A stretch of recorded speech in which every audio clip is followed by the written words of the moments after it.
નમસ્કાર વિદ્યાર્થી મિત્રો, હું છું જયેશ શિવરાણી. સ્વાગત છે તમારું મેથેમેટિક્સની દુનિયામાં. લાસ્ટ લેક્ચરની અંદર આપણે સ્વાધ્યાય 1.1 પૂરું કરેલું હતું, એની સાથે સંકળાયેલા ઉદાહરણ જોયેલા હતા. ચાલો આગળ વધીએ. સૌથી પહેલો ટોપિક છે આજનો ખાલી ગણ. આપણને ઘણા બધા વિદ્યાર્થીઓને ખબર જ છે કે ખાલી ગણ આપણે કોને કહીએ છીએ. નામ પરથી જ ખ્યાલ આવે છે, ખાલી ગણ. ખાલી એટલે કે એમાં એક પણ સભ્ય નથી. સારા શબ્દોમાં કહેવું હોય તો જે ગણની અંદર એક પણ સભ્યનો સમાવેશ ન થતો હોય એવા ગણને આપણે કહીએ છીએ ખાલી ગણ. બરાબર છે? જેને આપણે અંગ્રેજીની અંદર કહીએ છીએ નલ સેટ. બરાબર છે? નલ એટલે કે ખાલી, સેટ એટલે કે ગણ. સંકેત જે છે એના માટે વપરાય છે ફાઈ. આને આપણે ગ્રીક સિમ્બોલ છે, આને આપણે બોલીએ છીએ ફાઈ. ખાલી ગણને આ રીતે પણ દર્શાવી શકાય, છગડીયો કૌંસ, વચ્ચે કોઈ સભ્ય નથી, ખાલી છે. બરાબર છે? ઉદાહરણ દ્વારા સમજીએ. ગણ એ આપણને કીધેલું છે કે x કે જ્યાં x એ એક કરતા નાની પ્રાકૃતિક સંખ્યાનો ગણ છે. હવે પ્રાકૃતિક સંખ્યા શરૂ જ એકથી થાય. એક કરતા નાની કોઈ પ્રાકૃતિક સંખ્યા આપણને મળતી નથી. તો એવા સંજોગોની અંદર આપણે કહી શકીએ કે ભાઈ અહીંયા ગણ એ જે છે ખાલી ગણ છે. બરાબર છે? એનાથી આગળ વધીએ. ગણ બી માટે આપણને કીધેલું છે કે ગણ બી એ એવી વાસ્તવિક સંખ્યાઓનો ગણ છે જેના માટે વર્ગ કરું તો મને 0 કરતા નાનો મળે. પણ આપણને તો ખબર છે, અગાઉના ધોરણની અંદર આપણે ભણી ગયા કે કોઈ પણ વાસ્તવિક સંખ્યાનો વર્ગ કરીએ તો એ હંમેશા અનઋણ મળે, 0 કે એના કરતા મોટો મળે. કોઈ પણ સંખ્યાનો વર્ગ કરતા ઋણ કિંમત મળી શકે નહીં. તો કોઈ પણ વાસ્તવિક સંખ્યા એવી અસ્તિત્વ ધરાવતી નથી. ઋણ હોય તો પણ વર્ગ તો ધન જ મળે છે. તો અહીંયા પણ આપણે કહી શકીએ કે ગણ બી જે છે એ ખાલી ગણ થશે. એમાં કોઈ સભ્યનો સમાવેશ થતો નથી. બરાબર છે? આગળ વધીએ. શાંત ગણ. શાંત ગણ એટલે એવું નહીં કે જે શાંતિથી બેઠો હોય. બરાબર છે? શાંત ગણ એટલે કે એવો ગણ કે જેના સભ્યોની સંખ્યા નિશ્ચિત છે, જેના સભ્યોની સંખ્યા આપણે ગણી શકીએ છીએ. બરાબર છે? તો શાંત ગણ એટલે કે જે ગણ ખાલી ગણ હોય અથવા સભ્યોની સંખ્યા ગણી શકાતી હોય, તો એવા ગણને આપણે કહીએ છીએ શાંત ગણ. દાખલા તરીકે આપણને કીધેલું છે કે x એ પ્રાકૃતિક સંખ્યા છે. કેવી? 5 કરતા નાની. તો અહીંયા સભ્યોની સંખ્યા ચોક્કસ છે, ફિક્સ છે, ગણી શકીએ છીએ કે 5 કરતા નાની પ્રાકૃતિક સંખ્યાઓનો ગણ. તો અહીંયા 1 2 3 4 આ 4 સંખ્યાઓ મળે છે, ગણી શકીએ છીએ. એટલા માટે એને આપણે કહીશું શાંત ગણ. ચાલો, ગણ બી માટે કીધેલું છે કે x કેવો x કે જેના માટે x² - 1 છે એ થાય 0. x² - 1 0 છે, -1 ને આ બાજુ લઈ લઈએ તો x² જે છે એ થઈ જશે 1. અહીંયા વધારે એડ કરી દે કે ધારો કે એ કોઈ વાસ્તવિક સંખ્યા છે. બરાબર છે? તો +1 અને -1 બે સંખ્યાઓ મળે. +1 નો વર્ગ છે એ પણ 1 જેટલો થાય, -1 છે એનો વર્ગ પણ 1 જેટલો થાય. 1 મૂકીએ તો પણ 1 નો વર્ગ 1 -1 0, -1 મૂકીએ તો -1 નો વર્ગ 1 -1 0. તો અહીંયા -1 અને +1 બે કિંમતો મળે છે, ગણી શકાય છે. એટલા માટે આપણે એને કહીશું કે એ શાંત ગણ છે. પછી આગળ વધીએ. અનંત ગણ. તો જે સભ્યોની સંખ્યા જે છે ગણી શકાય એમ ન હોય, જે ગણની અંદર અનંત સભ્યો આવેલા છે, સભ્યોની સંખ્યા આપણે ગણી શકતા નથી, એને આપણે કહીએ છીએ અનંત ગણ. દાખલા તરીકે પ્રાકૃતિક સંખ્યાઓનો ગણ. તો આપણે કોઈ એમાં 5 25 50 સંખ્યાઓ મૂકતા નથી, ચાલ્યા કરે છે અનંત સુધી. બરાબર છે? પૂર્ણ વર્ગ સંખ્યાઓનો ગણ 1 4 9 16 25 અનંત સુધી ચાલ્યા કરશે. જરૂરી નથી કે દરેકે દરેક અનંત ગણને આપણે આ રીતે દર્શાવી શકીએ. જો કોઈ ચોક્કસ ઢબથી આગળ વધતા હોય, ચોક્કસ પદ આવતા હોય તો ને તો જ આપણે એમને દર્શાવી શકીશું. દાખલા તરીકે વાસ્તવિક સંખ્યાઓનો ગણ. વાસ્તવિક સંખ્યાની અંદર આપણને ખબર છે કે બધી જ પ્રકારની સંખ્યા આવી ગઈ. એમાં એવું નહીં થાય કે એક પછી સીધા બે આવશે. 1.1 1.2 1.000001 વચ્ચે અનંત સંખ્યાઓ આવે છે, જેને આપણે આ રીતે યાદી બનાવીને દર્શાવી શકીએ એમ નથી. અહીંયા મારે માત્ર અને માત્ર વાસ્તવિક સંખ્યાઓનો ગણ r આ જ રીતે લખવું પડે. તો અનંત ગણને અંદર આપણે એને યાદીની રીતે દર્શાવી શકીએ, ક્યારેક ન પણ દર્શાવી શકીએ. એ આધાર રાખે છે કે ગણ કઈ રીતે વ્યાખ્યાયિત થયેલો છે. ચાલો એનાથી આગળ વધીએ.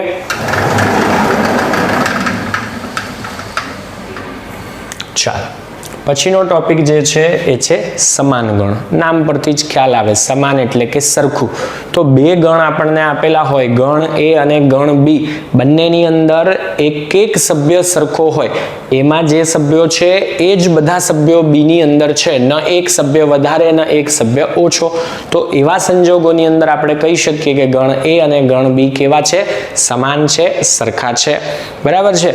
જો સભ્યો બધા જ સરખા ન હોય, એક પણ સભ્ય જુદો મળતો હોય, બરાબર છે, તો એવા સંજોગોની અંદર આપણે કહીશું કે ગણ કેવા છે? અસમાન. સમાન ગણ હોય તો એને દર્શાવીશું a ઇક્વલ્સ ટુ b વડે. જો અસમાન હોય તો એને દર્શાવીશું a not equals to b વડે. થોડાક દાખલાઓ ગણીએ જેથી વધારે સારી રીતે કન્સેપ્ટને સમજી શકાય. સ્વાધ્યાય 1.2 છે એની શરૂઆત કરીએ. પ્રશ્ન 1 ની અંદર આપણે નક્કી કરવાનું છે કે જે ગણ આપેલા છે એમાંથી કયા ગણ ખાલી ગણ છે. ખાલી ગણ છે કે નથી એટલું જ આપણે દર્શાવવાનું છે. બે વડે વિભાજ્ય હોય તેવી અયુગ્મ પ્રાકૃતિક સંખ્યાઓનો ગણ. બે વડે વિભાજ્ય પણ હોવી જોઈએ અને અયુગ્મ પણ હોવી જોઈએ. તો અયુગ્મ સંખ્યાઓ તો કઈ છે? 1, 3, 5, 7, 9 અનંત સુધી ચાલ્યા કરે. આને આપણે બે વડે ભાગી શકતા નથી, બે વડે વિભાજ્ય નથી. બે વડે વિભાજ્ય હોય એને તો આપણે શું કહીએ છીએ? યુગ્મ સંખ્યાઓ.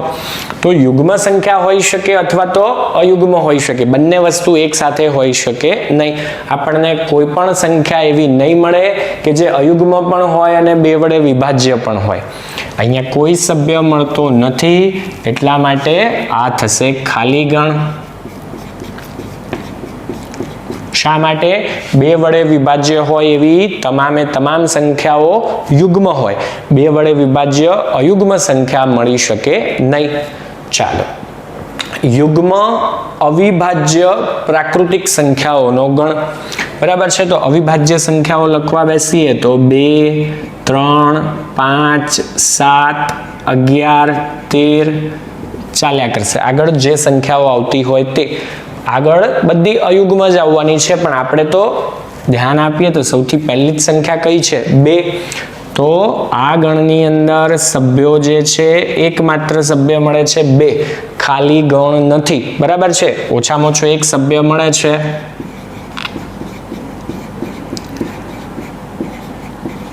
બે સિવાય બીજો કોઈ સભ્ય આવશે નહીં, કારણ કે બીજી બધી સંખ્યાઓ જે છે યુગ્મ હોય તો બે વડે વિભાજ્ય હોવાની જ છે.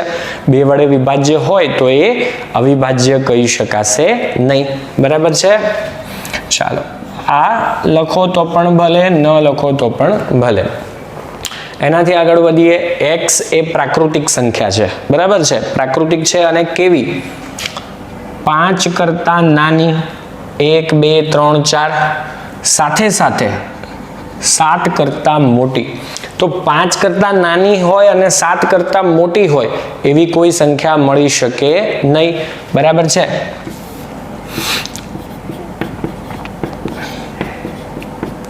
તો 5 કરતા નાની સંખ્યા અને 7 કરતા મોટી સંખ્યા બંને જુદી જુદી સંખ્યાઓ હોવાની છે.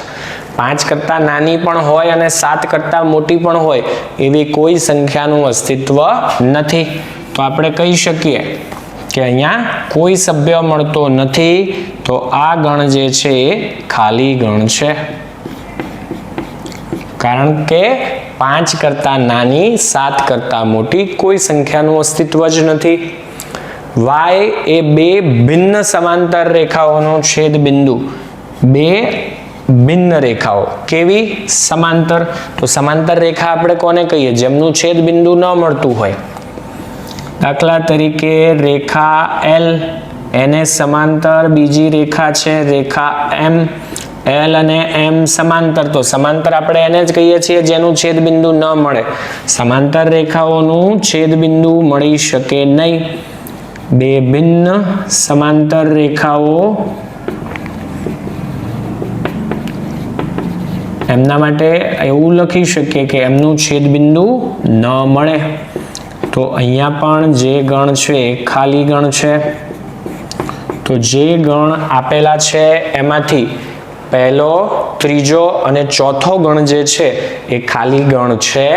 બીજો જે ગણ આપેલો છે એ ખાલી ગણ નથી. વ્યાખ્યાઓની નોંધ કરી લઈએ, સ્વાધ્યાય 1.2 ના દાખલાઓ લખી લઈએ, પછી આગળ વધીએ. બરાબર છે, જરા ઝડપથી નોંધ કરી લઈએ વિદ્યાર્થી મિત્રો. એનાથી આગળ વધીએ વિદ્યાર્થી મિત્રો. સ્વાધ્યાય 1.2 પ્રશ્ન 2 આપણે નક્કી કરવાનું છે કે જે ગણ આપણને આપેલા છે એ શાંત છે કે અનંત છે. શાંત આપણે જોયું એ પ્રમાણે જેના સભ્યોની સંખ્યા નિશ્ચિત છે એને આપણે કહીએ છીએ શાંત ગણ. જેના સભ્યોની સંખ્યા નિશ્ચિત નથી એને આપણે કહીએ છીએ અનંત ગણ. જેના સભ્યો નથી ગણી શકાતા એ અનંત ગણ થશે. ચાલો, તો સૌથી પહેલામાં આપણને કીધેલું છે કે વર્ષના મહિનાઓનો ગણ. બરાબર છે, આપણને ખબર છે જાન્યુઆરી, ફેબ્રુઆરી, માર્ચ, એપ્રિલ, ડિસેમ્બર સુધી 12 મહિનાઓ હોય. આપણે એમને ગણી શકીએ છીએ એટલા માટે આને આપણે કહીએ છીએ શાંત ગણ. કારણમાં લખવું હોય તો લખી શકાય કે વર્ષના મહિનાઓનો ગણ જે છે એ નિશ્ચિત સંખ્યા ધરાવે છે. કેટલી? 12 જેટલી. બરાબર છે. ચાલો, એનાથી આગળ વધીએ. 1, 2, 3 અપ ટુ ટપકા એટલે અનંત સુધી જાય છે. અહીંયા છેલ્લી સંખ્યા કઈ એ આપેલું નથી. આને સાદા શબ્દોમાં કહીએ તો પ્રાકૃતિક સંખ્યા ગણ n આપેલો છે. પ્રાકૃતિક સંખ્યા ગણ n ની અંદર કેટલા સભ્યો આપણે ગણી શકવાના નથી.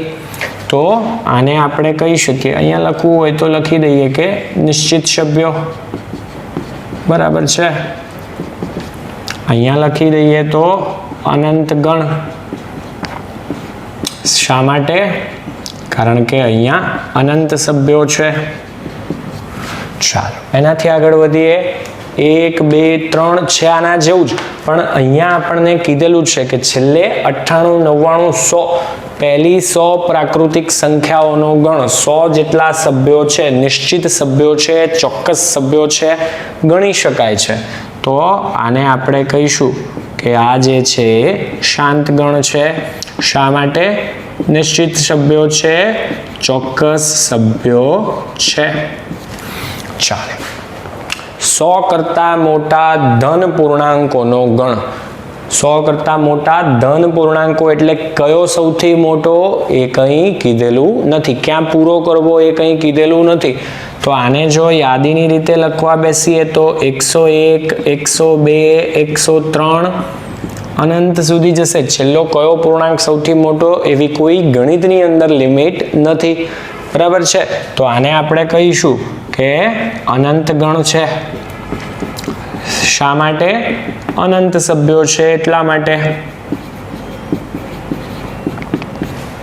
ચાલો, 99 કરતા નાની અવિભાજ્ય સંખ્યાઓનો ગણ.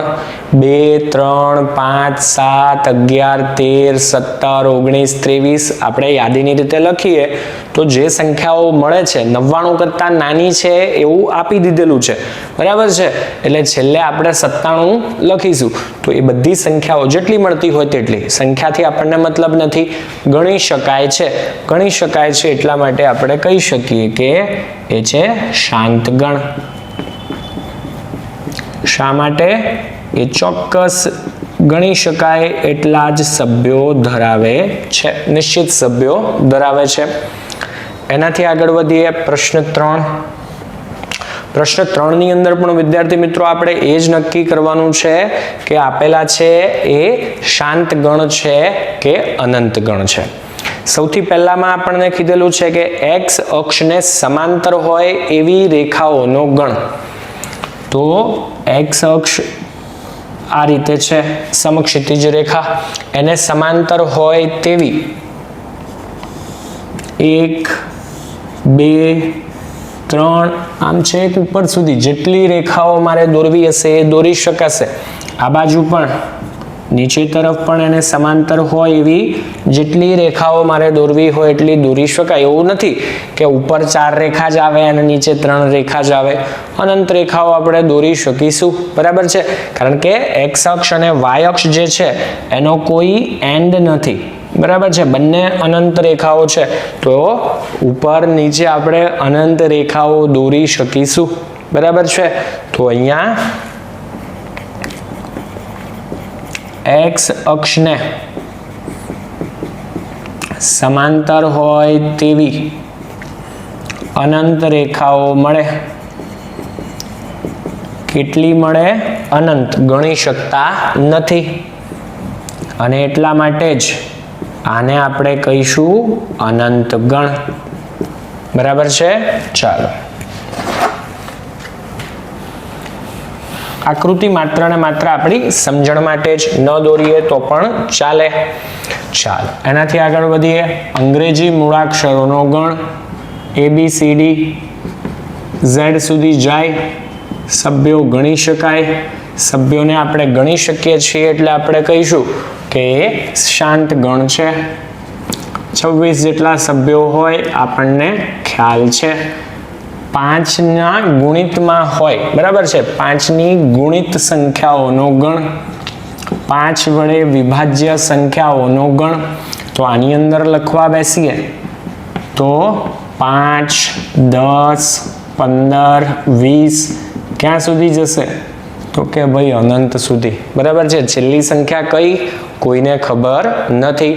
અહીંયા પણ આપણે સભ્યો ગણી શકતા નથી અને એટલા માટે જ આને આપણે કહીએ છીએ કે આ અનંત ગણ છે. શા માટે? અગાઉની જેમ જ અનંત સભ્યો ધરાવે છે. અહીંયા શાંત ગણ. શા માટે? સભ્યોની સંખ્યા ગણી શકાય છે, નિશ્ચિત સભ્યો ધરાવે છે, ચોક્કસ સભ્યો ધરાવે છે. પૃથ્વી પર વસતા પ્રાણીઓનો ગણ.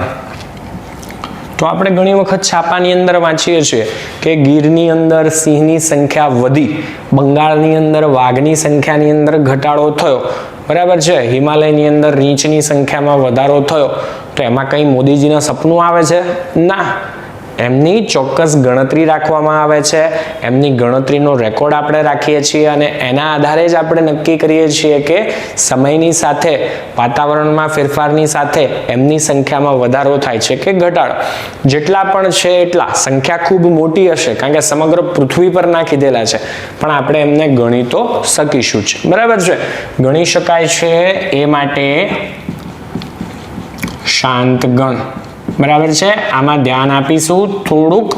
બરાબર છે, એવું નથી કે ગણી નહીં શકાય. સંખ્યા નો ડાઉટ મોટી હશે.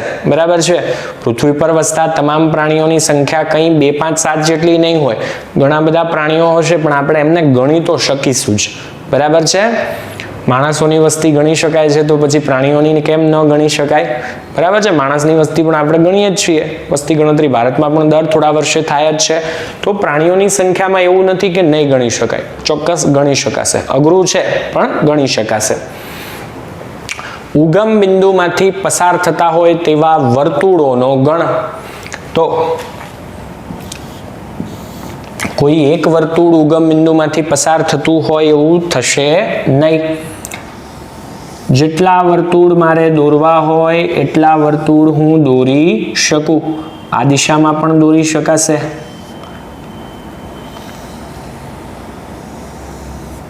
બરાબર છે, જેટલા વર્તુળ દોરવા હોય આ બાજુ ઉપર તરફ પણ દોરી શકાશે.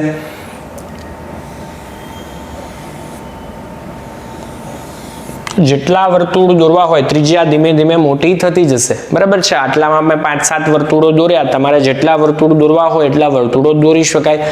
એવું નથી કે 5 કરતા વધારે ત્રિજ્યા હોય તો નહીં ચાલે. અનંત વર્તુળો આપણને એવા મળે છે. તો અહીંયા પણ વર્તુળો અનંત જેટલા મળે છે, કોઈ ચોક્કસ સંખ્યામાં મળતા નથી. ઉગમ બિંદુમાંથી પસાર થતા હોય એવા અનંત વર્તુળો મળે અને એટલા માટે જ આને આપણે કહીશું અનંત ગણ. શા માટે? તો કે ઉગમ બિંદુમાંથી પસાર થતા અનંત વર્તુળ મળે.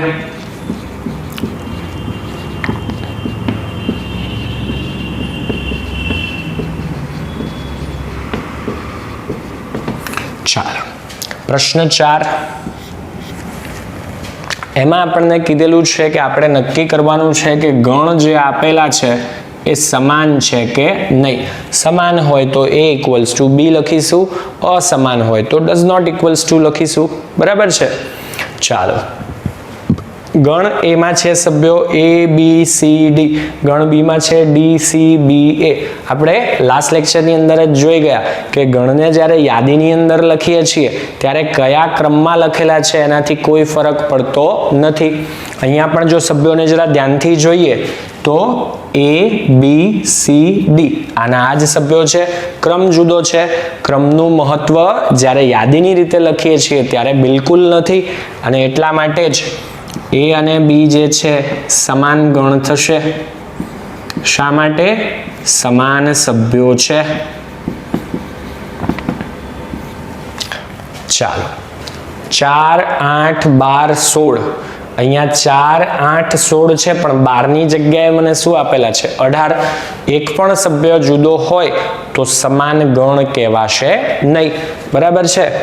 તો આપણે લખી શકીએ કે એ છે 16 જે છે એ ગણ એનો સભ્ય છે, પણ 16 છે ગણ બી નો સભ્ય નથી.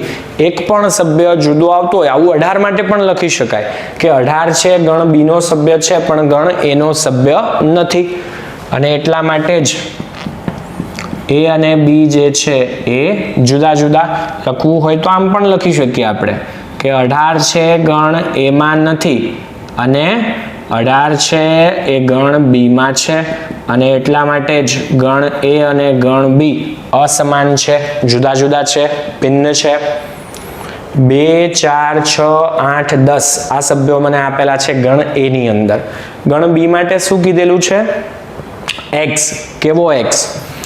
ધન યુગ્મ પૂર્ણાંક સાથે સાથે 10 કે એના કરતા નાનો. 10 કે એના કરતા નાનો હોય તેવો ધન પૂર્ણાંક લખીએ. અહીંયા ઇક્વલ ટુ છે એટલે 10 નો સમાવેશ આપણે કરી શકીશું. બરાબર છે? તો 10 કે એના કરતા નાના ધન યુગ્મ પૂર્ણાંકોની યાદી બનાવીએ. 2, 4, 6, 8, 10, 12. પણ 12 જોઈએ તો એ 10 કરતા વધી જાય છે, તો હવે પછીની કોઈ બીજી સંખ્યાઓ આવશે નહીં. 10 સુધીની સંખ્યાઓ જ લેવાની છે. તો ધ્યાન આપીએ વિદ્યાર્થી મિત્રો, એ અને બી સભ્યો એઝ ઇટ ઇઝ એના એ જ મળે છે, કોઈ ફેરફાર નથી. ગણ એમાં અને ગણ બીમાં સભ્યો સમાન છે, એટલા માટે આપણે કહી શકીએ કે A ઇઝ ઇક્વલ્સ ટુ બી. બરાબર છે? ખૂબ જ સહેલા દાખલાઓ છે. ચાલો એનાથી આગળ વધીએ. ચાલો પછી આપણને એમાં જ 5મો દાખલો આપેલો છે કે x, કે જ્યાં x એ 10 નો ગુણિત છે. બરાબર છે? તો ગણ એ છે એની યાદી બનાવવા બેસીએ, 10 ના ગુણક લખવા બેસીએ. 10, 20, 30 અનંત સુધી જશે. ગણ બી જોઈએ, જો 10, 15, 20, 25, 30 આમાં જોઈએ તો 15, 25 5 ના ગુણક છે, 10 ના ગુણક નથી. અહીંયા 15, 25 એ બધા સભ્યો નથી. સભ્યો જુદા જુદા, અમુક સભ્યો સામાન્ય છે, અમુક સભ્યો જુદા છે. એક પણ સભ્ય જો જુદો મળતો હોય તો એવા સંજોગોની અંદર આપણે લખી શકીએ કે એ અને બી જે છે એ સરખા નથી, અસમાન છે. ચાલો પ્રશ્ન 5 ની વાત કરીએ. તો આપેલા ગણ સમાન છે કે નહીં એ નક્કી કરવાનું છે, અને સાથે સાથે કારણ પણ આપવાનું છે. કારણની અંદર તો બીજું કંઈ આવશે નહીં. સભ્યો સરખા હોય તો સમાન, જુદા જુદા હોય તો અસમાન. ચાલો તો ગણ એ મને આપેલો છે, એમાં સભ્યો છે 2 અને 3. ગણ બી ની વાત કરીએ. x² + 5x + 6 = 0 થાય તેવા x. બરાબર છે? અહીંયા x એ સમીકરણનો ઉકેલ છે.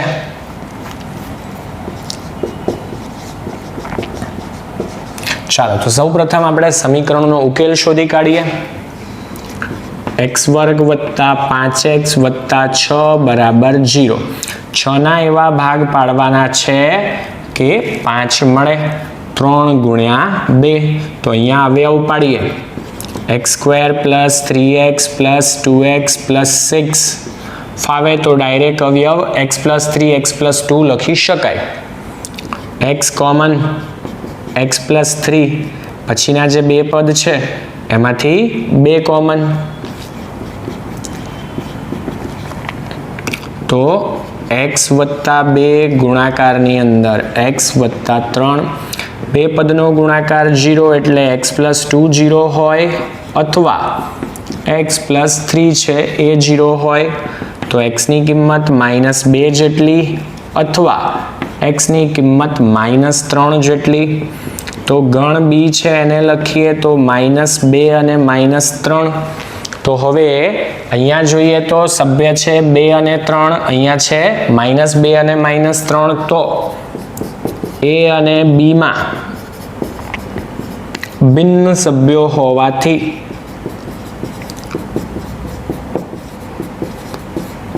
a not equals to b. કારણ ભિન્ન સભ્યો સમાન છે નથી. એનાથી આગળ વધીએ. ગણ એ આપેલો છે કે x એ ફોલો શબ્દનો મૂળાક્ષર. તો ગણ a ની અંદર જો હું સભ્ય લખું તો f o l l તો છે જ, આપણે અગાઉ જોયું, અગાઉના લેક્ચરની અંદર આપણે જોઈ ગયા કે જ્યારે ગણની અંદર યાદીની રીતે લખીએ છીએ ત્યારે સભ્યનું પુનરાવર્તન કરવાનું નથી. ચાલો પછી આવે છે o, એ પણ આવી ગયો. તો બાકી રહે છે છેલ્લે w. ધ્યાન આપીશું l 2 વખત છે, o 2 વખત છે, પણ આપણે 2 વખત યાદીની રીતની અંદર લખતા નથી. ચાલો ગણ b y કે જ્યાં y એ વુલ્ફનો મૂળાક્ષર છે તો અહીંયા લખવા બેસીએ તો ગણ b મને શું મળશે? w o l f. ધ્યાન આપીએ વિદ્યાર્થી મિત્રો, f o l w અક્ષર તો એના એ જ છે, ક્રમ જુદો છે. ક્રમ જુદો હોય એનાથી આપણે યાદીની રીતે લખીએ છીએ એમાં કોઈ ફરક પડતો નથી. બરાબર છે. તો અહીંયા આપણે લખી શકીએ કે ગણ a અને ગણ b સરખા. શા માટે? સમાન સભ્યો છે. ચાલો એનાથી આગળ વધીએ. ખૂબ જ સહેલો દાખલો, દાખલોની પણ દાખલી કહેવાય. બરાબર છે. આપણને જુદા જુદા ગણ આપેલા છે a b c d e f g h અને આપણે નક્કી કરવાનું છે કે આમાંથી સમાન ગણ કયા કયા છે. જોડકા જોડીએ ને એના જેવું છે, જેમાં સભ્યો સરખા સરખા હોય એવા સાથે આપણે દર્શાવવાના છે કે a અને d ધારો કે સરખા છે તો a અને d, a = d. b અને c ના સભ્યો સરખા હોય તો b = c. તો જરા જોઈએ કે કયા કયા ગણ જે છે એ સરખા છે, સમાન છે. 2 4 8 12 તો એવા સભ્ય કોઈ પણ જગ્યાએ આપેલા નથી. અહીંયા થોડાક સભ્યો મેચ થાય છે પણ 4 છે અને અહીંયા 14 છે. તો એની સાથે મેચ થાય એવો એક પણ ગણ આપણી પાસે નથી. બી સભ્ય છે 1 2 3 4. તો ધ્યાન આપીએ તો ગણ ડી 1 2 3 4 ક્રમ આગળ પાછળ છે, યાદીની રીતમાં કોઈ ફરક પડતો નથી. તો ગણ બી અને ગણ ડી જે છે એ સમાન. સૌથી પહેલી જોડ મળી આપણને b = d. b અને d સમાન છે.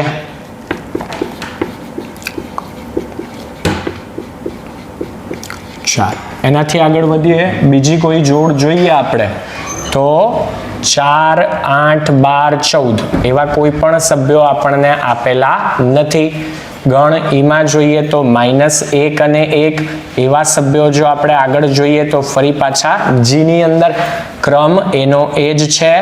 -1 અને 1 ક્રમ આગળ પાછળ હોય એનાથી કોઈ ફરક પડતો નથી. તો ગણ ઈ અને ગણ જી આ બંને પણ સરખા. તો આપણે લખી શકીશું E = G. શબ્દોમાં લખીએ તો E અને G સમાન ગણ છે. ચાલો પછી અહીંયા 0 1 છે, અહીંયા 0 a છે. એમના જેવા સરખા સરખા સભ્યો હોય એવો કોઈ બીજો ગણ નથી. તો બે જોડ આપણને મળી, B અને D પહેલી જોડ, E અને G બીજી જોડ. બરાબર છે. આ સ્વાધ્યાય પૂરું થાય છે. એકદમ સહેલા દાખલાઓ છે, બેઝિક કન્સેપ્ટ હોય તો સહેલાઈથી થઈ શકે. બરાબર છે. જરા ઝડપથી દાખલાઓની નોંધ કરી લઈએ. આજે જે રીતના દાખલાઓ ગણ્યા છે એ રીતના થોડાક દાખલાઓ હું તમને હોમવર્કની અંદર આપું છું. પૂરું.